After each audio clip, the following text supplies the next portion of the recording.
at least in the East. I see a few attendees are still coming in, but I'd like to welcome you to this third in a series of webinars specifically targeting technical assistance for energy communities. And I want to first thank the attendees who are coming because that means that you share in our vision for ensuring that communities across the country that are either going through economic transition through the energy transition or are anticipating changes in the economy to the local economies and communities as we transition our energy into the future, and that you share with the idea that we need to make sure that we have the types of technical assistance into communities to where we don't leave a single community behind in this economic and energy transition. As Danielle mentioned, I'm Brian Anderson. I'm the director of the National Energy Technology Laboratory in the U.S. Department of Energy and the executive director of the Interagency Working Group on Coal and Power Plant Communities and Economic Revitalization. This organization, if it is your first time joining us, RIWG was stood up just nearly 2 years ago by an executive order 14007 that was tackling the climate crisis at home and abroad. And in that executive order was a section 218 that established the IWG to make sure that we are working hand in hand with communities and across the federal government and with partners like we'll meet today to ensure that the communities that have actually powered our country for the last century or more have the opportunities ahead of them to revitalize their economies, to not leave workers and communities behind, and to leverage the existing infrastructure that exists and the opportunities and assets, including the workers in those communities as we embark on an energy transition. And so, if you go to the next page, I'm just going to highlight where we are going in our conversation today and hand it off quickly because I'm so excited to hear from our speakers. In a moment, I'm going to hand it over to Briggs White, who's our Deputy Executive Director of the Energy Communities IWG. And Briggs works daily with a dozen federal agencies across the federal government where, with the Bipartisan Infrastructure Law, the Inflation Reduction Act, and the annual appropriations, the programs that exist in these dozen federal agencies are all coming together to make sure that we have resources that can be deployed into communities, again, leveraging the existing assets and making the key types of investments into communities that are necessary. And we'll find out that we have billions of dollars, in fact, hundreds of billions of dollars at the ready in those appropriations across these agencies to make sure we can make a difference in communities. But one thing, the number one thing that we've learned over the last 2 years in working directly in communities and hearing from stakeholders is that most of the communities that are at risk of being left behind in an economic and energy transition are those that don't have the resources and the capacity to access the billions of dollars and fight through some federal red tape. Now, on one side, we're trying to work with agencies to lessen that burden. And on the other side, we want to make sure that the communities have at their disposal the right types of assistance, the technical assistance, and the capacity building assistance that they can be competitive. And so we look at our agenda today. Really excited about our partnerships to the Rural Community Assistance Partnership and the great work at the Just Transition Fund, and having those of you, the attendees here in this webinar, learn about the programs and of these two just absolutely critical and enthusiastic and passionate partners in this just transition. And so with that, I want to hand it over and introduce Briggs White, who's our Deputy Executive Director and a fellow employee at the National Energy Technology Laboratory. So Briggs, I'll hand it over to you, and thank you. Hey, thanks, Brian, and thanks for everyone joining. Let's go to the next slide. We'll go through a few housekeeping items. First of all, as you may have noticed, we'll be recording this session and we'll provide out copies of the slides and the live recording afterwards, perhaps if you have colleagues that weren't able to attend. So that'll be available and will be sent out to email Everybody be on the call will be muted, but we would really encourage you to put questions, comments in the chat. And particularly when we come back after the presenters have presented, we'll facilitate as much Q&A as we have time for before we have to wrap up. So please do put questions, comments in the chat. Next slide, please. We've really already covered this, so let's skip on to the next slide. So just a reminder, the clearinghouse at energycommunities.gov has hundreds of billions of dollars, as Brian said. Those are made up of competitive funding opportunity announcements. So you can send in an application to compete for funding from a federal agency. There's funding that goes to states and other tribal entities, for example, through formula funding. And so there's sort of an intermediary there that is important to work with, particularly with the infrastructure bill, which sends so much funds through the states.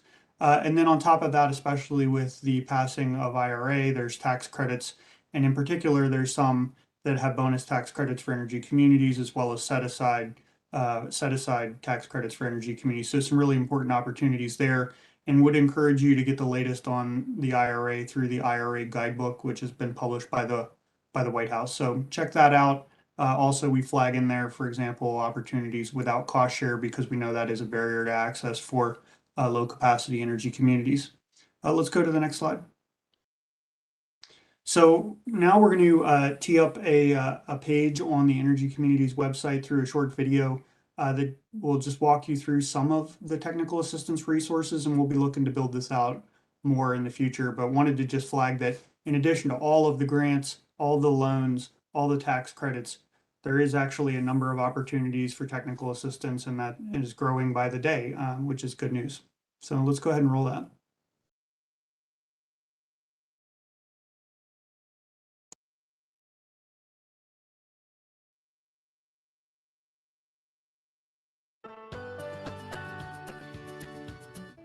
Hello, this video is going to teach you how to navigate the technical assistance page on the Energy Communities IWG website. Many energy communities need help identifying, applying, and managing financial assistance. Technical assistance can often begin to fill these gaps by providing support to energy communities seeking to revitalize their economies. The Energy Communities IWG website houses many technical assistance opportunities that communities can take advantage of. You can access the technical assistance page by going to energycommunities.gov.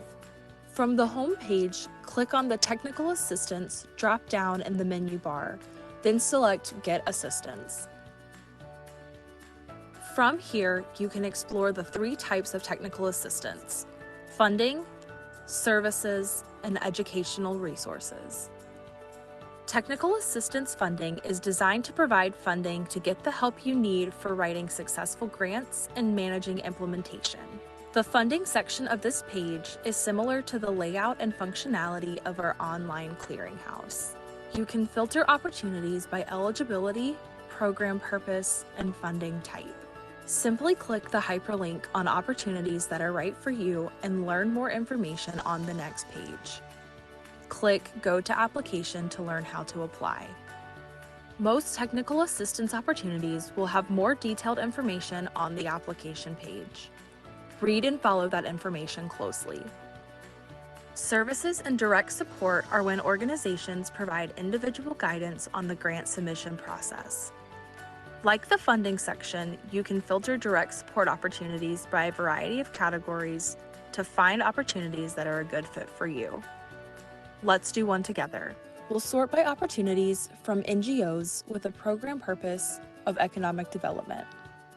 Here are more details on the program, including eligible recipients and the type of support it provides. The hyperlink will lead you directly to the program's webpage. Be sure to read everything available before applying. Finally, when you scroll to the bottom of the page, there are educational resources. You can use these additional federal and non-federal resources to learn tips, tricks, and advice on grant writing, application, and implementation process. If you have questions regarding technical assistance, feel free to reach out to one of our points of contact also listed on this webpage. For organizations and entities interested in becoming a technical assistance provider, We will soon have a web page with opportunities and resources for that process. You can email the Interagency Working Group on Coal and Power Plant Communities and Economic Revitalization at contact@energycommunities.gov. You can also stay in touch by following us on Facebook, Twitter, and LinkedIn, and stay up to date by signing up for update emails straight to your inbox.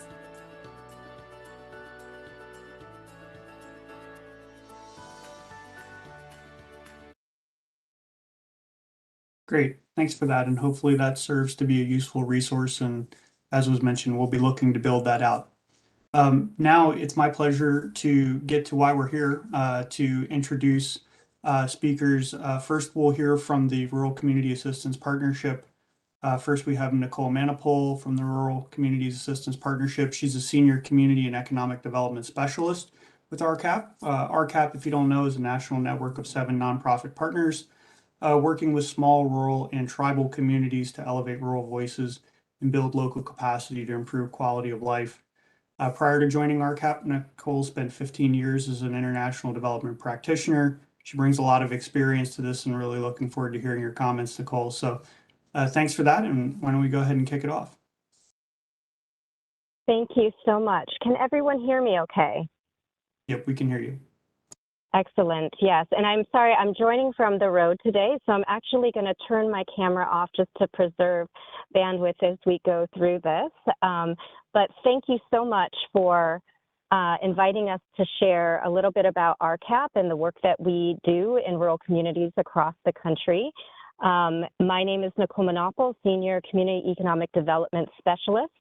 And I'm going to be joined today by my colleague, the state manager in Pennsylvania, Sukhwinder P. Singh. And so just to start out with, I'm going to give kind of a brief overview of who we are as a national network. As was mentioned, we're actually a network of 7 different nonprofit organizations. And then I'm going to kick it over to my colleague to kind of take a little bit of a deeper dive into what this work looks like on the ground in some of the coal impacted areas that RCAP works. If you could go to the next slide, please. So RCAP works across small, rural, and tribal communities across all 50 states and U.S. territories. And essentially, our purpose is to elevate rural voices and build local capacity to improve quality of life. And as we like to say, starting at the tap. RCAP was established in 1973, very shortly after the 1972 Clean Water Act. And as such, our primary focus has been to provide on-site technical assistance, training, and capacity building to individuals and organizations in underserved communities in need of water and wastewater solutions. And while water has been really the core of what we do over the years, our work has evolved to really meet communities where they are in the array of needs, including community wealth building, housing, lending. Many of our national network partners are actually CDFIs, and more recently, disaster recovery and climate mitigation. RCAP primarily works in communities with 10,000 residents or less. And as you can see from some of the stats here, you know, the majority of these communities are actually communities of 2,000 residents or less. So we really work in small, remote areas. And then, you know, the median household income of the communities we serve is under $40,000 a year. Next slide, please. So here you can kind of see what our footprint looks like across the U.S. In fiscal year 21, we served 2,500 distinct communities with 44% of the nation's persistent poverty counties.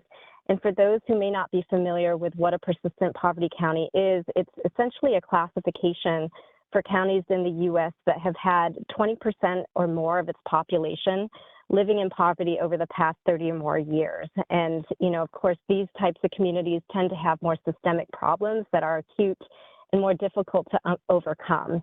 And so, you know, this is really where RCAP spends a lot of its time.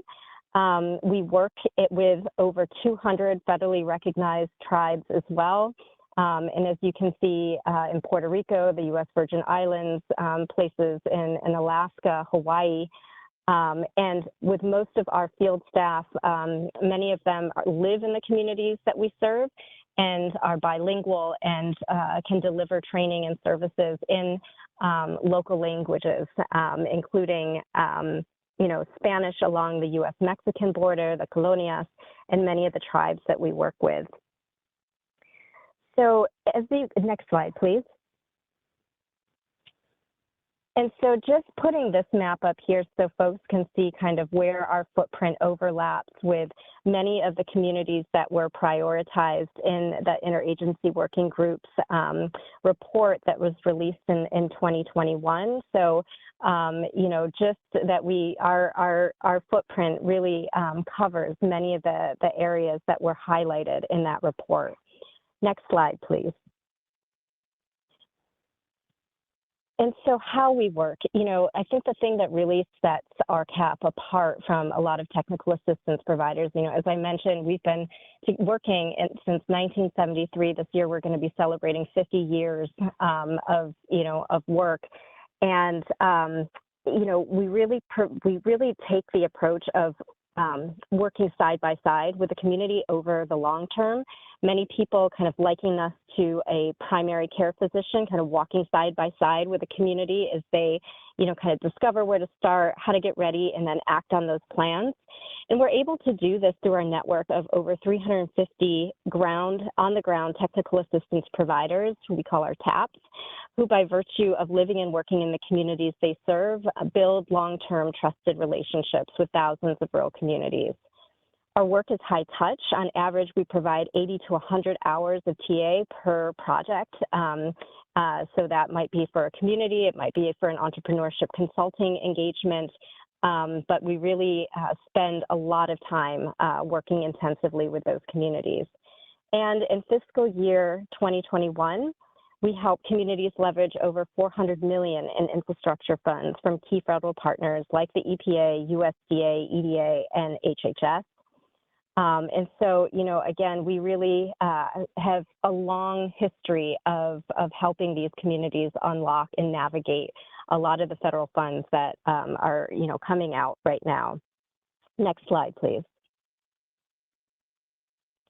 And just finally to add that, again, what sets us apart is this integrated approach to rural development. So we really focus on kind of 4 key areas, knowing that, the infrastructure systems that RCAP helps to develop and maintain cannot sustain themselves without an adequate tax base or workforce.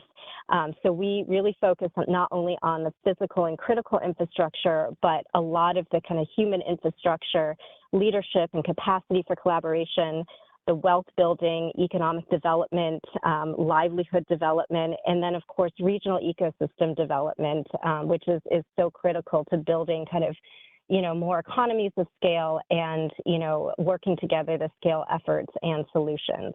Next slide, please. So I'm going to turn it over very quickly to my colleagues to take you through more of what happens on the ground. But just really briefly, the following 3 slides are just some additional resources that are available to communities right now from our website, and we can certainly share those links after this. But right on this slide, we've got Rural Rise Summit. This is a national network of over 300 organizations right now, kind of rural ecosystem builders, where we meet annually at our annual summit to share ideas about rural entrepreneurship, solutions, innovation that's happening in the space. Our next summit is going to be June 20th to 22nd in Maine, and we can share out more information on that. For communities that are looking to pivot, the WealthWorks network is one of the networks we support, and 2 of our regional partners, our Western RCAP and Communities Unlimited, are actually hub providers. And this is, again, a different approach to economic development that helps communities, many in rural Appalachia and other places that have to pivot from energy-intensive industries to other types of livelihoods to support their economic trajectories. And so we also have this Rural Homecoming Kit. This, again, is just another example of some of the resources that we have available. Next slide, please. The Community Infrastructure Center, this will be open to more communities coming in the next few months. But essentially, this has been a hub very similar to your TA page, where your website, where we're trying to connect different communities with grant resources at specific points along their project cycle. This was a program that was funded by the EDA and that we've done in partnership with the Milken Institute. And again, you can find out more information at that link. But essentially, we've got 100 communities that have been onboarded with us that we've been working intensively over the last 12 months to get them connected to the type of TA and different types of resources they need to advance their projects. And so again, this resource is expanding and we'll be opening it up to new communities in the next few months. And finally, we've got our Open for Business platform. Next slide, please. That is open to any entrepreneurs that might be looking for assistance. You can get a free consultation and a tailored roadmap to kind of set you on your path as an entrepreneur in rural areas looking for assistance. So with that, I am going to kick it over to Suk to talk about our CAP's work on the ground and how communities can connect with our TA resources. Thank you, Nicole, and good afternoon, everybody, and I hope that you can hear me. And like Nicole, I'm also going to just say hello and then kill my video, and I will be speaking from my slides. So if you would kindly advance to the next slide, please.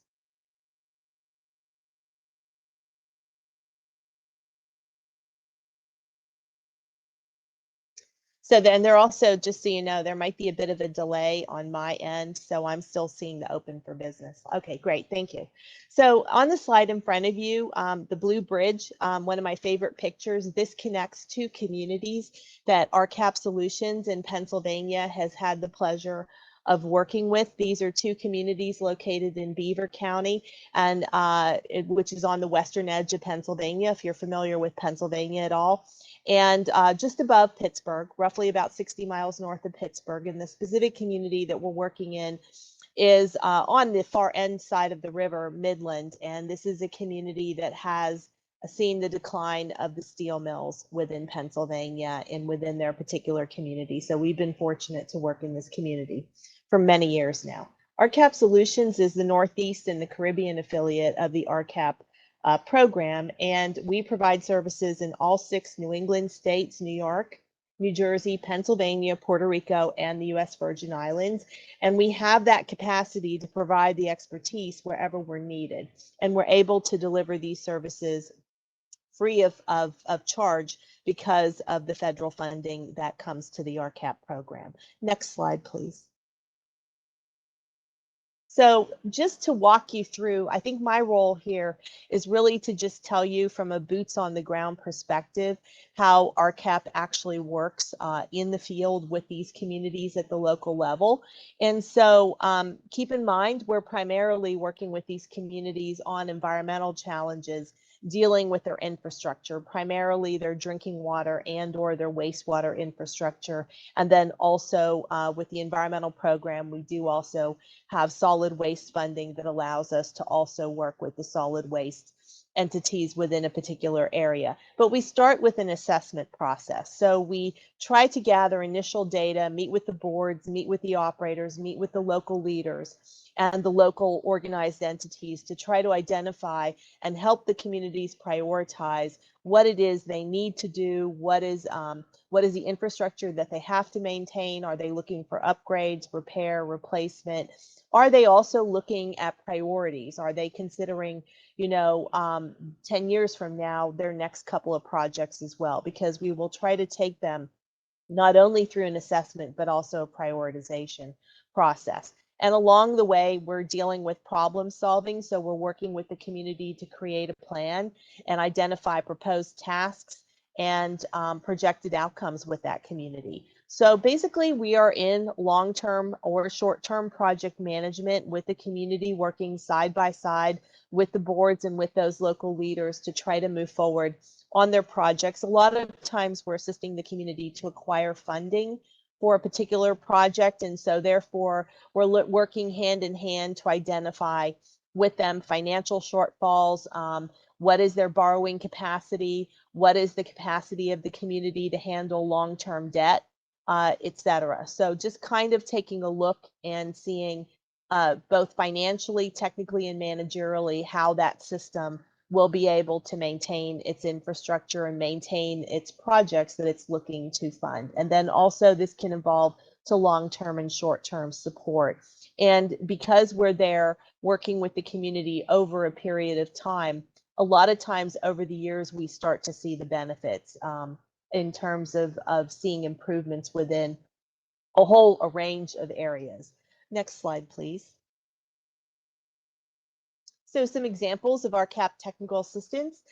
We can be involved with regulatory compliance if the community is experiencing consent order decree from primacy regarding their infrastructure needs, if they are mandated to do a particular water system or water line replacement project. Again, as I said, looking at funding acquisition, selecting engineers, going through a competitive RFP process, request for proposal process, assisting the community also with board training and with board development and leadership development right at that local level, because these are going to be the local leaders managing, maintaining their infrastructure.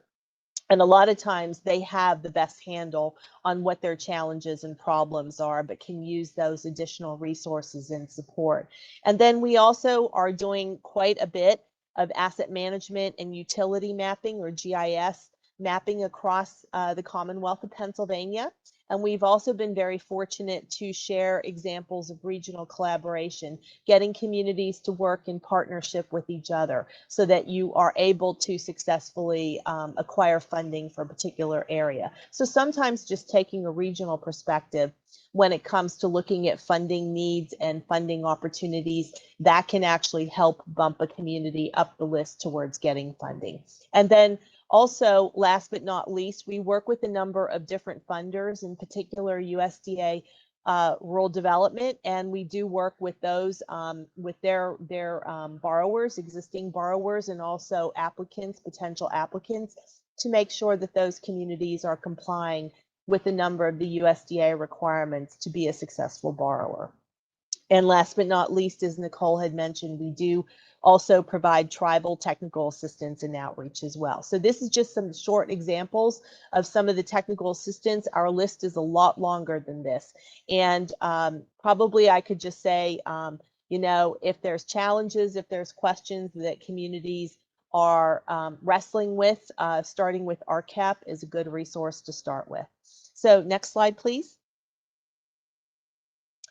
Just to highlight the federal funding that we work with, I've mentioned USDA Rural Development. I would also like to highlight Health and Human Services and EPA. And it's the Health and Human Services funding that primarily targets the RCAP program to work with the underserved populations, underrepresented populations, if you will, across the country. And then EPA, primarily on the drinking water, wastewater side, as well as private well side, we are involved with compliance issues, and we're also involved with helping to correct some of those situations, helping to get engineering projects through the door and hopefully funded so that the community can take advantage of infrastructure and upgrade their infrastructure. Next slide, please. Some outcomes that the RCAP program works towards: improve public health, improve coordination among communities, increase managerial capacity, financial sustainability, and last but not least, compliance. Next slide, please. Some numbers that are successful for the RCAP program that we are looking at, and we're currently running our 2022 fiscal year numbers, but we served close to 400,000 communities across the RCAP Solutions region, which is all of the Northeast and the Caribbean area. We helped to secure close to $50 million for 13 drinking water and wastewater infrastructure projects in our region The average community population that we worked with was about 1,700. And also something that would be of interest to Nicole, there was 151 hours spent providing one-on-one consulting to small business owners and entrepreneurs within these rural communities that our CAP solutions serve. So just some numbers for you to consider. Next slide, please. So would you mind bringing it to a close so we can save some time? Sure. Okay. So Thank you. just to highlight where the Pennsylvania coal mining goes on through Pennsylvania. And what I'd like to also do is just say that it's across the state of Pennsylvania, and the documentation of the need in the area is well reported, and we've cited some resources. Next slide, please. We are working with the smallest systems, so 15 connections, 25 to 100 is the population, and the significance is simply that the smaller the community, the larger the challenge. And next slide, please. Broad Top Township is a community that I just wanted to highlight, and we have an extensive case study on this. But one thing I just wanted to say, this is a community located in Bedford County, so they're right up against the Maryland border between Pennsylvania and Maryland. RCAP has been providing technical assistance to this community to deal with its wastewater challenges for many, many years. And I just wanted to highlight for you that as a result of that ongoing technical assistance on the wastewater side, this community in particular has been able to also access quite a bit of federal funding for economic development project. They have a Rails to Trails project that attracts a fair amount of tourism within this area. They're also doing acid mine drainage remediation. They've been very successful at acquiring that funding to do several projects there. They're doing elderly housing, and they're also taking on a regional water project, and they also are doing, as a part of their wastewater project, ongoing on-lot management as well as centralized wastewater. So this really concludes my presentation. The next slide is just some resources that you may wish to consider for RCAP. And that's really all that I wanted to share. Just thank you for the opportunity. Well, thank you, Nicole and Suk. That was a really impressive breadth of technical assistance, as well as touching lots of communities around the country. And we'll invite folks in the audience to submit questions and comments in the chat. And next, it's my pleasure to welcome Heidi Binko from the Just Transition Fund. Heidi's been a really great partner to the IWG since its inception. And just a brief bio on Heidi: as the co-founder and executive director of JTF, she's responsible for the design and the overall strategic direction of the fund. With more than 17 years of philanthropic experience on climate, coal, and energy issues, Heidi's worked with coal communities throughout the US and internationally in Australia. She has a lot of background and really understands the community perspective. So Heidi, welcome, and why don't you tell folks a little bit more about what's going on?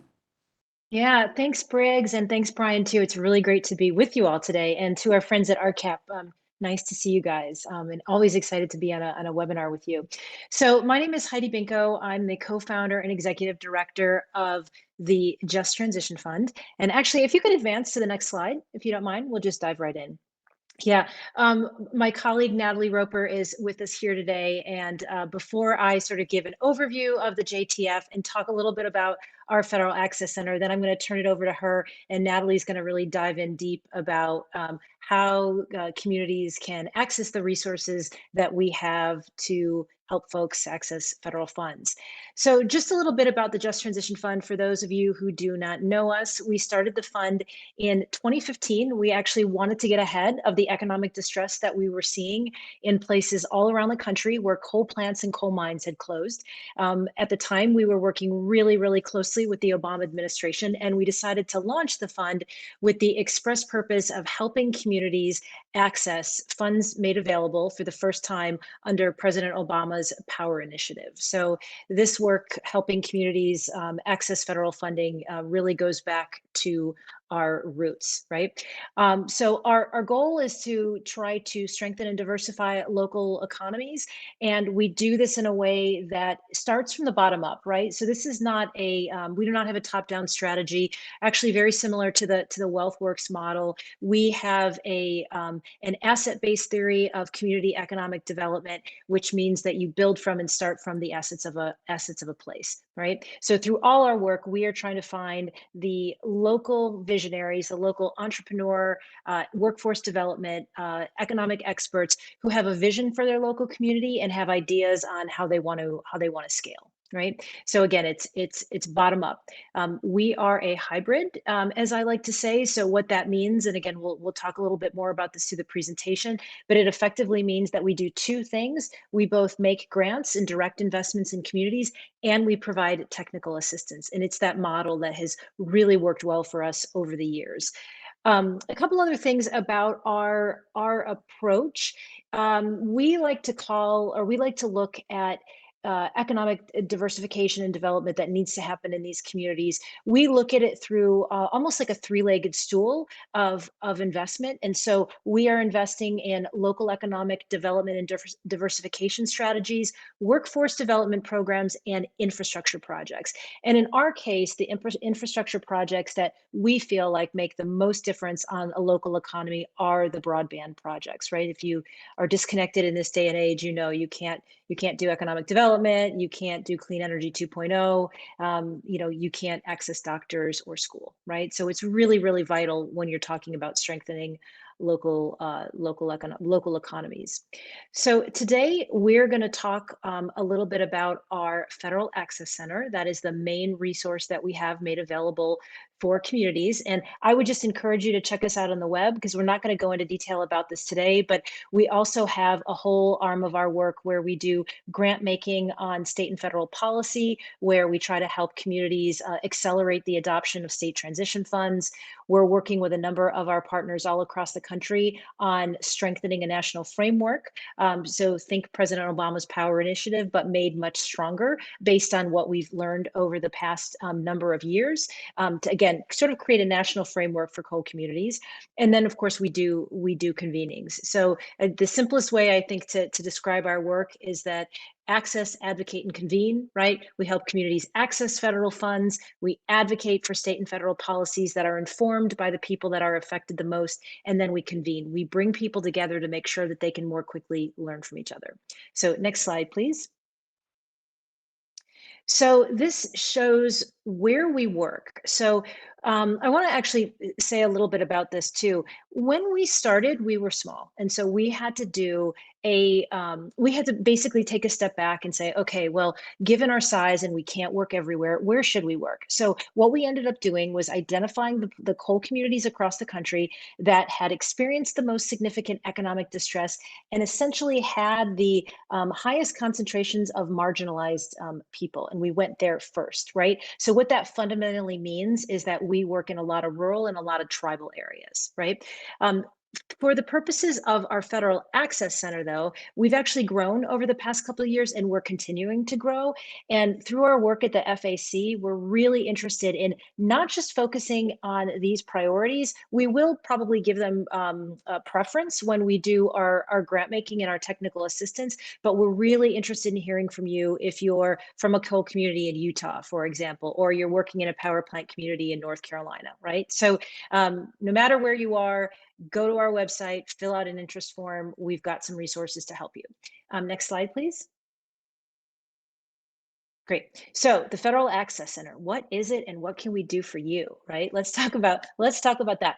So what the FAC is designed to be a one-stop resource hub, right? To help coal communities secure public funding for local economic solutions, right? And Briggs and Bryan alluded to this, but again, having worked on this issue almost 10 years, right? We know that just because the federal funding is there does not mean that these communities can access it, right? And if we want to make sure the communities that need it the most can really access those funds, then we're going to have to have an intervention, right? We're going to have to strategically intervene and support these folks. So our FAC provides grants and technical assistance, which Natalie will go into. We provide grants to help people access federal funds. We provide technical assistance, which is one-on-one help with a variety of our internal and external experts. So say, for example, you're working with the EDA or ARC, or you're going after a grant with the with the EDA or ARC, and you want to sit down with someone who really knows those agencies really well and can help you review your application, we've got those folks on our team, and we can make those connections happen, right? So community economic development, workforce, and infrastructure, we're looking at both all three issues across a variety of stages. We have had a great track record, about 360 million that we've helped leverage. And when you look at the return on our investment, we're about 157x, right? So that means for every dollar that our donors provide us, we're providing them 157 times that in driving those investments into communities. Next slide, please. Great. So at the Federal Ag Center, there are a couple of different resources that we have, right? So you can think about this across the stages, right? So first we have support for communities that are ready to apply for federal funding. So let's say you've got a great idea, you've got your team together, you know what you want to do, you just need help maybe hiring a grant writer, maybe finding some matching funds, maybe holding a community engagement process to bring people together. We can help, and we can provide both grants up to $75,000 and technical assistance. Now, second thing, let's say you're on the earlier stage of that, right? You maybe have some great ideas, you've been around for a little bit, but you really want to build, you really need to build the capacity of your organization, increase your maybe your track record a little bit, do more work before you're ready to apply. We can also help there. Same thing, we can provide grants and we can provide technical assistance, right? Connecting you with a variety of experts. So those are the two stages on which we work. And the last piece of our work with the FAC is a piece that I know Natalie and I are both really excited about heading into 2023 because it's a new element of our work. But that is taking all the great lessons that we've learned at the JTF and all the great lessons that our partners have learned in the field, turning those into recommendations, holding listening sessions, and then informing and coordinating with federal agencies so they can start to make some of the systemic changes that they need to make funding flow a little bit easier. And our priority agencies that we work with are ARC, EDA, USDA, and then the Department of Energy. So with that, let's see, next slide. I think I'm going to turn it over to Natalie, to jump in.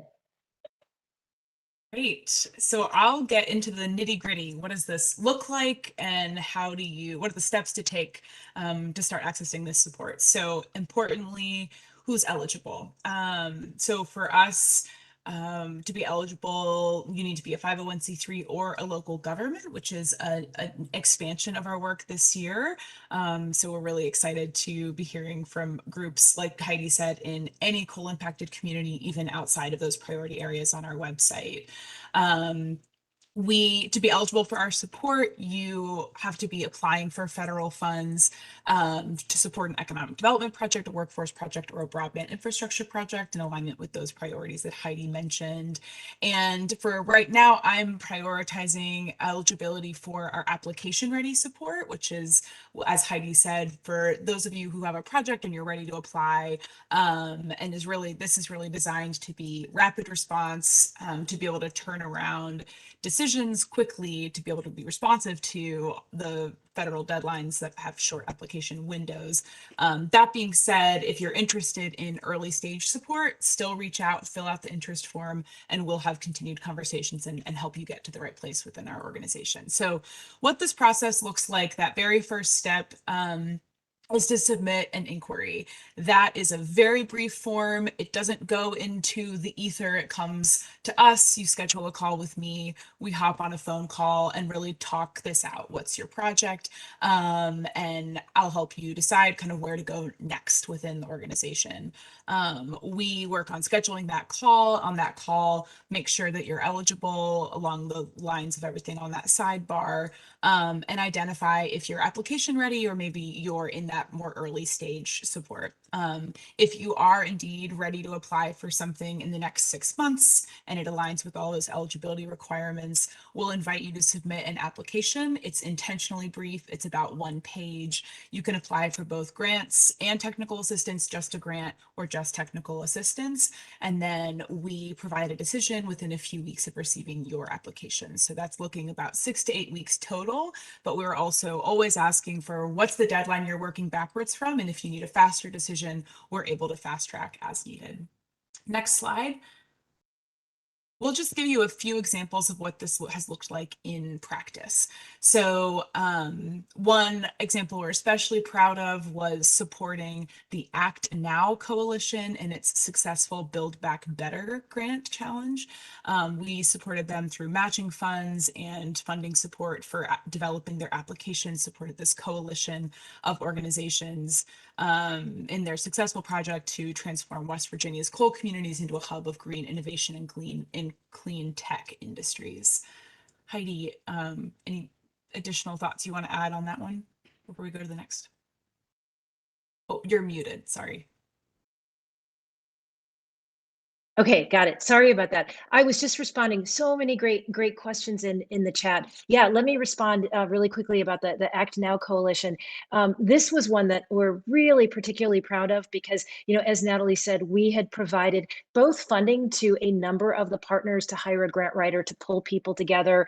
And then we also provided $1 million in matching grants. And what's super exciting to me about this is that the Act Now Coalition is, I think it's over 25 groups that we've been working in West Virginia for years, including people like Generation West Virginia, the West Virginia Development Hub, High Rocks, Coalfield Development Corporation, and we've been working with them more than 10 years, right? And so it's just been really excited to see them progress. We talked about having the early stage and the access ready grants, right? These are examples of groups who at one point, maybe weren't quite ready to apply for federal funds, right? But they were able, through getting capacity from philanthropy, they were able to develop that capacity over the years. Natalie, I'm just going to take 1 second because somebody asked a question that's actually relevant. Somebody asked in the chat, great question. I should have responded to this, but they asked, do we charge for our services? And the answer is absolutely not, right? Everything that we provide, both grants and technical assistance and some of the other help that we can do, is completely subsidized by philanthropy. Now you have to meet the eligibility criteria, but if you do, then when we have resources, to help. Great. Next slide. Another success story in the entrepreneurship sector, supported a partner in Indiana, Thrive West Central. We supported them with matching funds, and they were successful in getting an $800,000 grant through the Economic Development Agency's Economic Adjustment Assistance Program to establish a revolving loan fund for small businesses in their region. Heidi, additional context you want to offer there?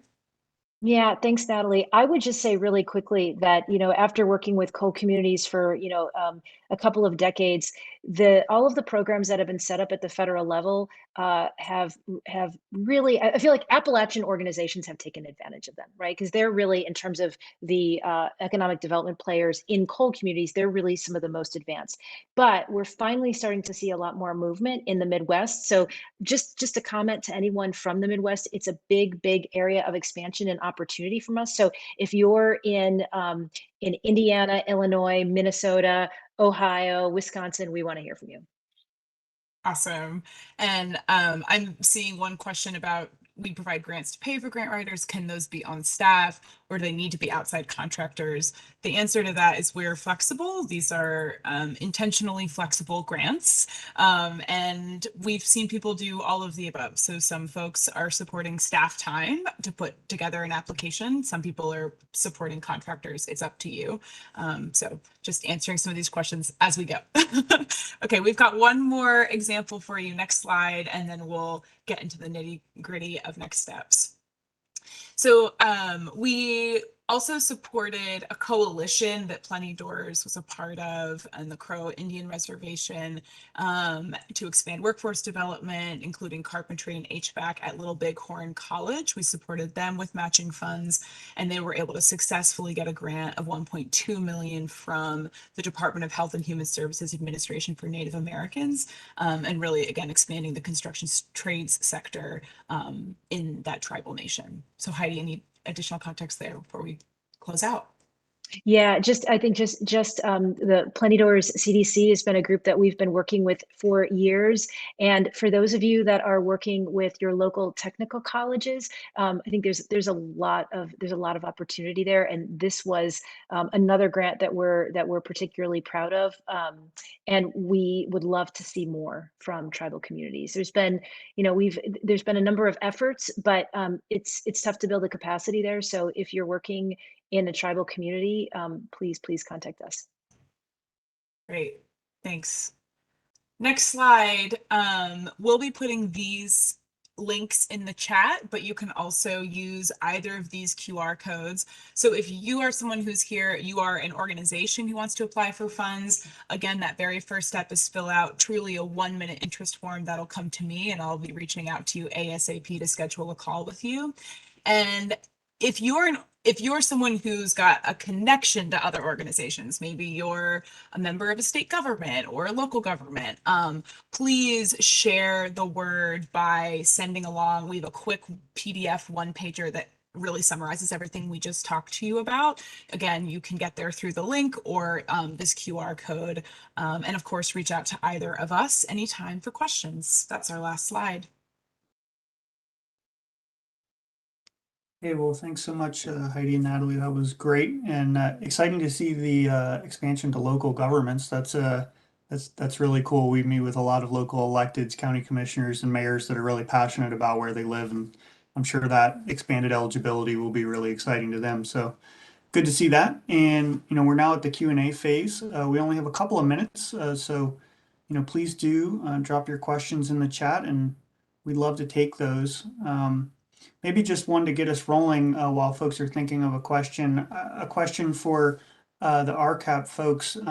Just can you help us remind us sort of how do we get started if we've got an idea and we need some technical assistance, maybe we don't really know where to get started, like what should people do? Thank you. Can everyone hear me? Oh, Yep. There we are.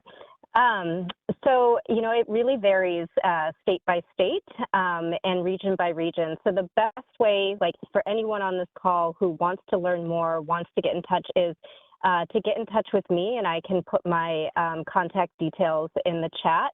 But as Suku was saying, a lot of this is driven by federal funding. And so like Just Transition Fund, our technical assistance is free, but it can be a variety of federal funding sources that support that TA by region, by state. So the best way to get in touch is contact me, and I'll get you in touch with the appropriate partners. Great. I have a question with that came in. So what about coalitions versus individual communities? Like if I have multiple communities within a county, sort of, can individual communities or coalitions apply for assistance? Like, how should we think about that?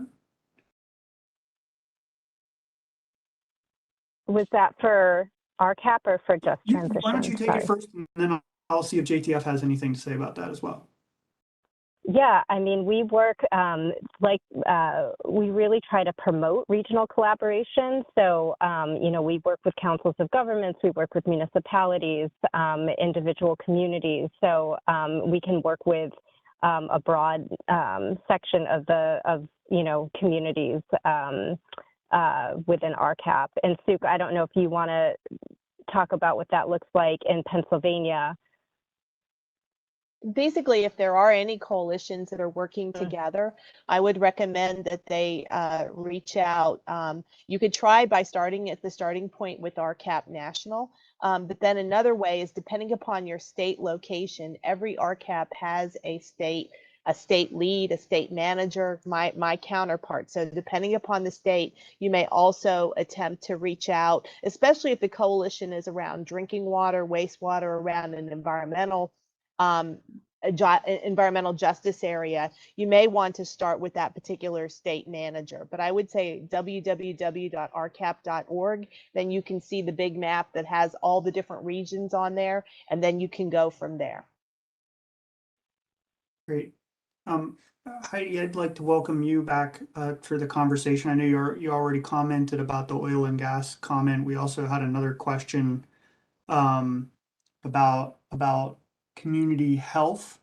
And can you maybe just speak a little bit about sort of, can you work on a wide variety of topics, or are there certain topics and that are you more constrained?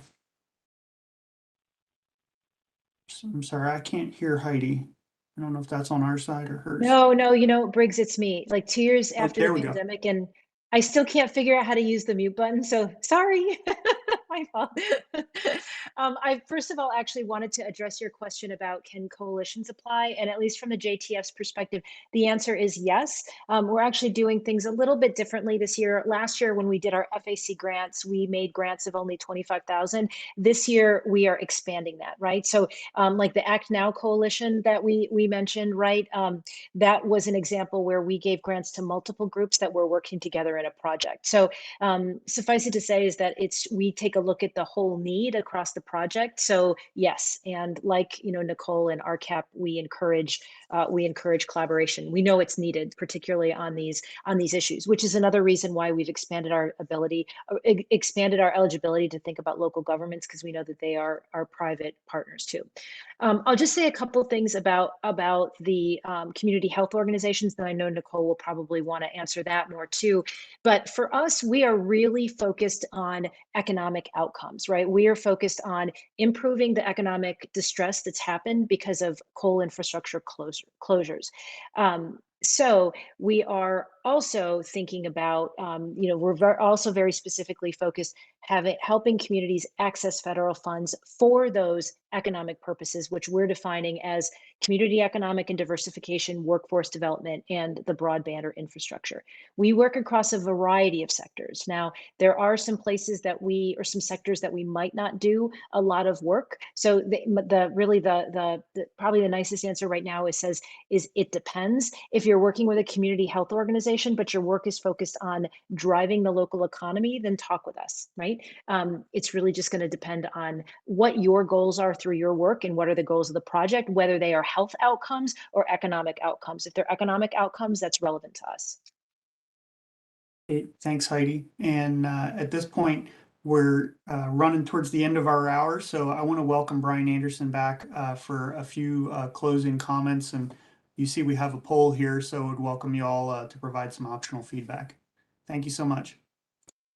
Well, Briggs, thank you so much. And as Briggs mentioned, this poll is completely optional, but boy, do we value your feedback. And that's really our theme here, is that our call to actions.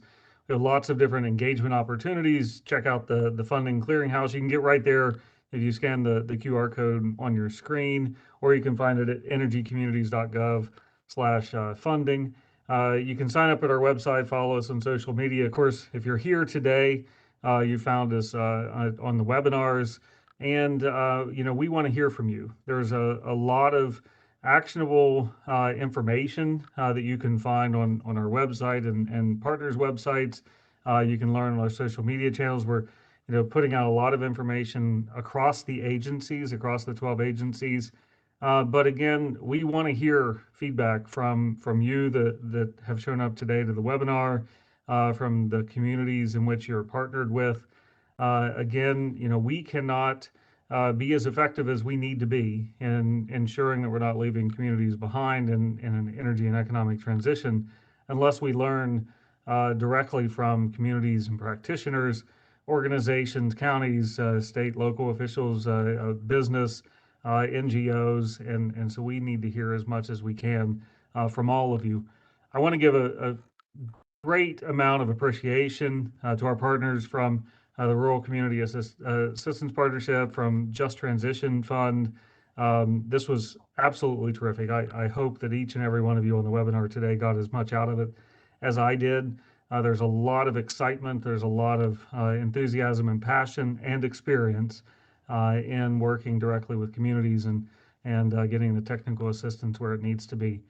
So with that, I think we'll close up today's webinar, and greatly appreciate all of your attention, your interest, And please continue to follow us and provide us as much feedback as possible so we can make as big of an impact on people, on workers, on communities, on the future. And as we wrap, there was a quick question in the chat. We do have online. I think we have ways that our presentations are shared, and you can continue to get as much information from us as possible. So with that, have a great afternoon, and thank you.